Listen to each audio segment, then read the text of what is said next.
Assalamualaikum warahmatullahi wabarakatuh. Senang sekali anak-anakku, kembali lagi bertemu dengan Bu Febri pada pembelajaran tematik kelas 5. Kali ini kita akan belajar materi tema 7, subtema 2, pembelajaran 2. Namun, sebelum kita memulai pembelajaran, alangkah lebih baik jika kita berdoa menurut agama dan keyakinan kita masing-masing. Berdoa, mulai. Berdoa selesai. Kali ini kita akan membahas 3 hal. Yang pertama, kita akan belajar mengenai pengaruh kalor terhadap perubahan wujud benda.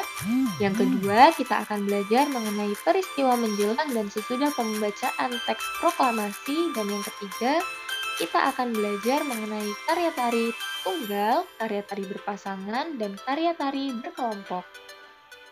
Mari kita perhatikan percakapan Beni dan ayahnya di kebun cengkih milik Pak Rudi. Ayah, tadi sewaktu kita datang, daun-daun cengkih dan rerumputan terdapat titik-titik air. Kemana perginya titik-titik air itu?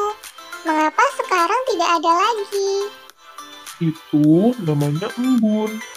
Tadi ketika kita datang, masih pagi. Jadi, masih banyak kita jumpai embun di dedaunan. Sekarang sudah siang. Embun-embun itu menguap terkena panas sinar matahari. Peristiwa ini disebut penguapan. Proses penguapan embun terjadi dengan bantuan energi sinar matahari dan angin. Akibat panas dari sinar matahari, air menguap menjadi uap air. Oh, begitu. Energi panas atau kalor memiliki peran utama dalam proses penguapan tersebut. Energi panas dapat mengubah suhu benda dan dapat mengubah wujud benda. Dari percakapan Beni dan ayahnya, kita tahu bahwa dalam proses penguapan dibutuhkan kalor atau energi panas untuk mengubah suhu atau mengubah wujud benda tersebut. Untuk menyelidiki bahwa kalor dapat menyebabkan perubahan wujud benda, mari kita lakukan percobaan berikut ini. Tujuan dari percobaan ini adalah untuk mengamati perubahan wujud benda. Mari kita siapkan alat dan bahannya. Yang pertama adalah es batu. Yang kedua adalah mangkok. Dan yang ketiga adalah palu atau martil. Mari kita mulai percobaannya. Yang pertama, siapkan alat dan bahannya. Kemudian kita pecahkan es hingga berukuran kecil-kecil. Selanjutnya, letakkan beberapa potong es di dalam mangkuk. Setelah itu, letakkan es tersebut di bawah panas terik matahari. Biarkan es itu selama 5 menit. Kemudian, amatilah perubahan es. Dari percobaan tersebut, kita tahu bahwa es batu yang awalnya berbentuk padat berubah menjadi cair. Hal ini dikarenakan terjadinya perubahan kalor atau pemanasan yang dapat menyebabkan berubahnya wujud suatu benda. Pada saat suatu zat melepaskan kalor, maka suatu zat tersebut akan mengalami perubahan wujud. Untuk menyelidiki lebih lanjut terkait peristiwa mencairnya suatu benda yang disebabkan oleh kalor atau panas, lakukanlah percobaan memanaskan mentega di atas kompor. Berhati-hatilah saat melakukan percobaan menggunakan kompor. Tulislah prosedur percobaan seperti yang ada pada buku siswa halaman 89. Selanjutnya, kita akan mempelajari peristiwa yang turut mengiringi pembacaan teks proklamasi. Peristiwa yang terjadi menjadi catatan sejarah penting bagi bangsa Indonesia. Mari kita membaca peristiwa menjelang dan sesudah pembacaan teks proklamasi. Kalian dapat menekan tombol pause atau menemukannya pada buku siswa halaman 90 sampai 91. Peristiwa menjelang dan sesudah pembacaan teks proklamasi. Setelah mendengar berita Jepang menyerah kepada sekutu, bangsa Indonesia mempersiapkan dirinya untuk merdeka. Perundingan-perundingan diadakan di antara para pemuda dengan tokoh-tokoh tua, maupun di antara pemuda sendiri.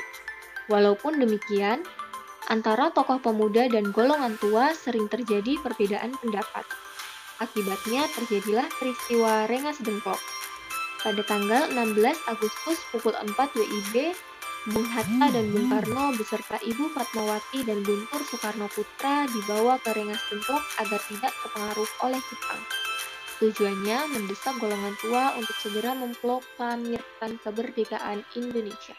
Setelah melalui perdebatan dan ditengahi oleh Ahmad Subarjo, menjelang malam hari kedua tokoh, Bung Hatta dan Bung Karno akhirnya kembali ke Jakarta. Rombongan Soekarno-Hatta sampai di Jakarta pada pukul 23 WIB. Soekarno dan Hatta setelah singgah di rumah masing-masing, lalu bersama rombongan lainnya menuju rumah Laksamana Maida di Jalan Imam Bonjol nomor 1 Jakarta, tempat Ahmad Subarjo bekerja. Di tempat itu, mereka merumuskan teks proklamasi kemerdekaan Indonesia. Perumusan sampai dengan penandatanganan teks proklamasi kemerdekaan baru selesai pada pukul 4 WIB dini hari pada tanggal 17 Agustus 1945. Pada saat itu juga disepakati bahwa teks proklamasi akan dibacakan di halaman rumah Insinyur Soekarno di Jalan Pegangsaan Timur 56, Jakarta pada pukul 10 WIB. Adapun peristiwa setelah dibacakannya teks proklamasi kemerdekaan sebagai berikut. 1. Penyebaran berita proklamasi kemerdekaan 17 Agustus 1945. Para pemuda menyebarkan berita proklamasi melalui berbagai cara, antara lain menyebar pamflet, mengadakan pertemuan, dan menulis pada tembok-tembok. Wartawan kantor berita Domei yang sekarang dikenal dengan kantor berita Antara, Syahrudin, berhasil menyelundupkan teks proklamasi dan diterima oleh kepala bagian radio yaitu Waiden B. Palenewen. Teks proklamasi tersebut kemudian diberikan kepada F. Bush untuk segera disiarkan melalui radio. Berita proklamasi kemerdekaan Indonesia juga disebarkan melalui beberapa surat kabar. Harian Suara Asia di Surabaya adalah koran pertama yang menyiarkan berita proklamasi. Pihak pemerintah Republik Indonesia juga menugaskan para gubernur yang telah dilantik pada tanggal 2 September 1945 untuk menyebarluaskan berita proklamasi kemerdekaan ini di wilayahnya. 2. Sambutan rakyat di berbagai daerah terhadap proklamasi kemerdekaan Indonesia. Peristiwa penting yang menunjukkan dukungan rakyat secara spontan terhadap proklamasi kemerdekaan Indonesia antara lain sebagai berikut. Rapat raksasa di lapangan Ikada atau Ikatan Atletik Jakarta, Jakarta pada tanggal 19 September 1945 menyambut kemerdekaan. Usaha menegakkan kedaulatan juga terjadi di berbagai daerah dengan adanya tindakan heroik di berbagai kota yang mendukung proklamasi kemerdekaan Indonesia, antara lain di Yogyakarta, Semarang, Surabaya, Aceh, Bali, Palembang, Kalimantan, Bandung, Makassar, Lampung, Solo, Sumatera Selatan, dan Sumbawa. Setelah membaca dan mendengarkan penjelasan mengenai peristiwa yang terjadi di Rengas Dengklok, ayo kita berlatih menjawab pertanyaan-pertanyaan berikut. Kalian dapat menekan tombol pause atau menemukannya pada buku siswa halaman 92. Dari peristiwa Rengas Dengklok tersebut, Indonesia akhirnya menyatakan kemerdekaannya pada tanggal 17 Agustus 1945. Apakah anak-anak ingat lagu apa yang mengingatkan kita pada hari kemerdekaan? Ya, betul sekali, yaitu lagu nasional yang berjudul Hari Merdeka. Ketika menyanyikan lagu Hari Merdeka, kita dapat mengiringinya dengan gerak tari. Gerak tari adalah serangkaian gerakan indah dari dalam tubuh manusia. Penampilan gerak tari akan terasa lebih indah jika diiringi dengan musik. Musik dan tari merupakan satu kesatuan yang tidak dapat dipisahkan. Musik dapat mengatur tempo gerak, sebagai pengiring, memberikan suasana, dan sebagai ilustrasi untuk mempertegas ekspresi gerak. Selain musik atau iringan tari, keindahan gerak tari juga dapat dilihat dari pola lantai saat penari memperagakan gerak tari. Tahukah kalian apa yang dimaksud dengan pola lantai? Ya, betul sekali. Pola lantai adalah garis-garis di lantai yang dilalui oleh penari dari perpindahan tempat satu ke tempat lain pada saat melakukan gerak tari. Terdapat 3 bentuk karya tari yang perlu kamu ketahui, yaitu bentuk tari tunggal, bentuk tari berpasangan, dan bentuk tari berkelompok. Bentuk karya tari tunggal dilakukan oleh seorang penari, tetapi tetap tidak menutup kemungkinan dilakukan oleh banyak orang secara bersama-sama. Bentuk tari berpasangan. Tarian ini dilakukan secara berpasangan oleh dua orang penari. Tarian ini juga dapat dilakukan oleh beberapa orang secara berpasangan. Modelnya dapat dilakukan oleh perempuan dengan perempuan, laki-laki dengan laki-laki, ataupun pasangan laki-laki dengan perempuan. Bentuk tari berkelompok.